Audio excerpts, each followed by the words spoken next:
For a long time, high school students have been stuck with the typical labels: jocks, princesses, nerds, divas, geeks, dweebs, rejects. In recent years, these students have now branched out from their stereotypes. As high school senior Bianca Piper, Mae Whitman, explains, now jocks play video games, the princesses are on antidepressants, and the nerds are in charge. We then see the short, slightly overweight, unattractive Bianca walking down the halls with her two attractive best friends, Jessica, Jesses Harris, Skylar Samuels, an aspiring fashion designer, and Casey Cordero, Bianca A. Santos, a tough computer hacker girl. All the guys drool over Jess and Casey, but nobody ever really acknowledges Bianca. Bella Thorne plays Madison Morgan, the cruel, mean girl ruler of the school, who purposely chooses not to invite Bianca to a party at her house, but invites Jess and Casey instead.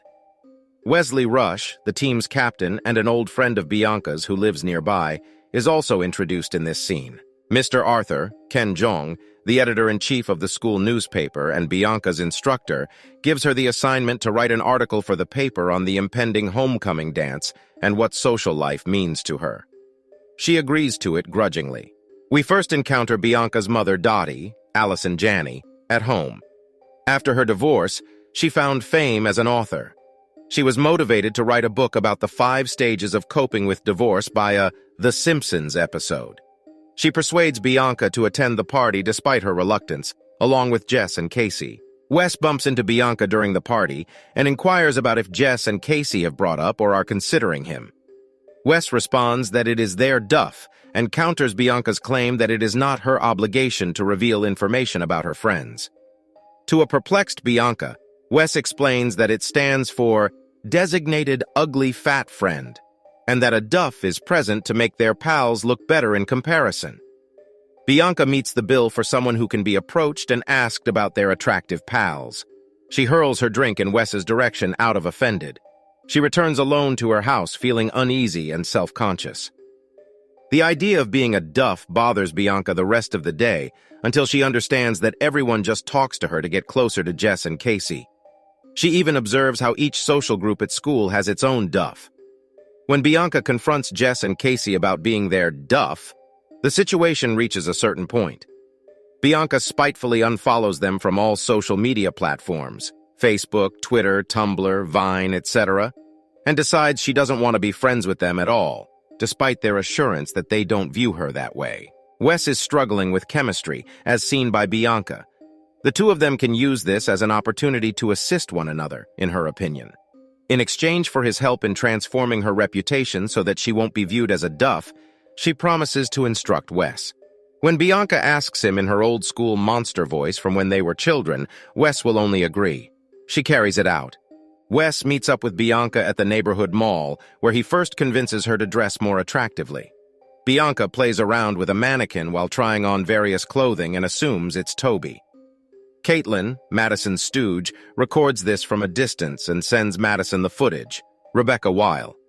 In order to overcome her phobia of approaching Toby, Wes then dares Bianca to walk around the mall and strike up conversations with a number of strange guys. Once a guy from a frozen yogurt shop starts talking to Bianca, the awkwardness ends. The following day, everyone in the school sees the footage of Bianca at the mall. She is taunted by everyone and made to rush into the restroom so she may cry. When Mr. Arthur and Principal Buchanan, Romy Malco, become aware of this and order everyone to give in their cell phones to stop additional cyberbullying, everyone becomes even more hostile toward Bianca, since they accuse her of taking their devices.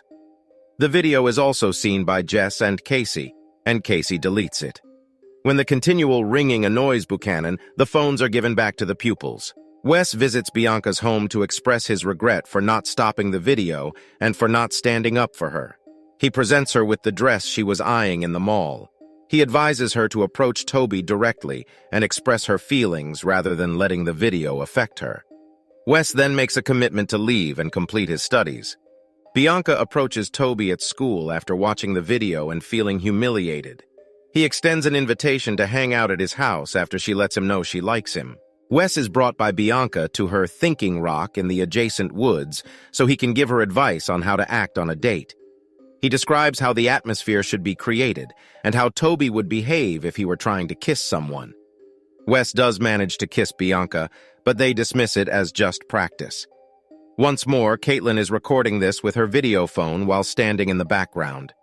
The following day at school, Madison confronts Bianca and threatens to upload another video of her embarrassing interaction with the boys because she doesn't like that she spends so much time with Wes. Bianca goes to Toby's house for dinner a night or two later. He serves sushi while discussing how he began creating songs. Bianca, though, can't help but think of Wes.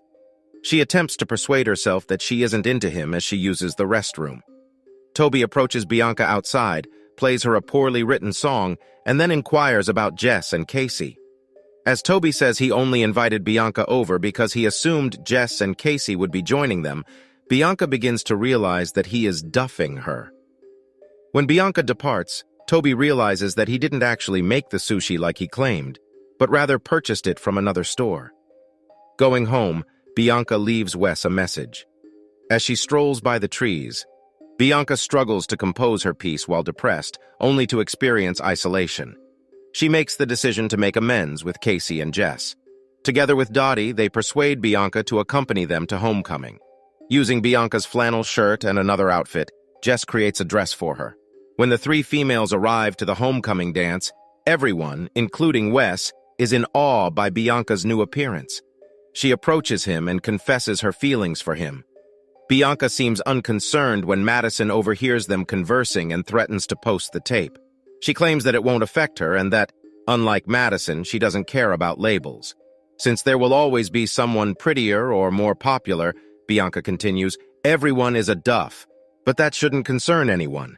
Wes and Madison are crowned homecoming king and queen a short while later.